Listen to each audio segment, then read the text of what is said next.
Welcome to Penrose Learning, where we make understanding easy. You will not get instructions for bypassing licenses. Instead, begin by checking your trial expiry and account details. Once done, make sure you are signed into the Apple ID used for the trial and confirm payment methods are valid. You need that information to transition cleanly to a paid license. You should also verify eligibility for educational or volume discounts now, because they can reduce cost and remove the pressure to extend a trial unlawfully.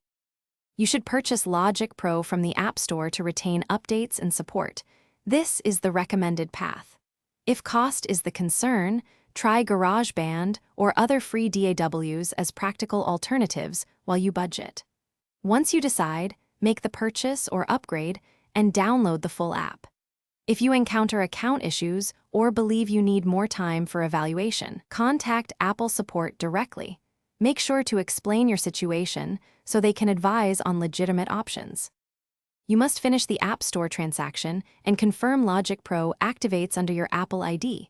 Once done, open the app and check preferences and audio drivers.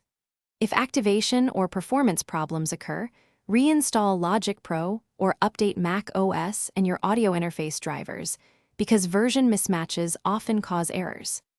If that does not resolve the issue, contact Apple support for guided diagnostics. Make sure to provide error messages and system details so they can help you efficiently and legally. Thanks for watching. If this was helpful, leave a like and consider subscribing. See you next time.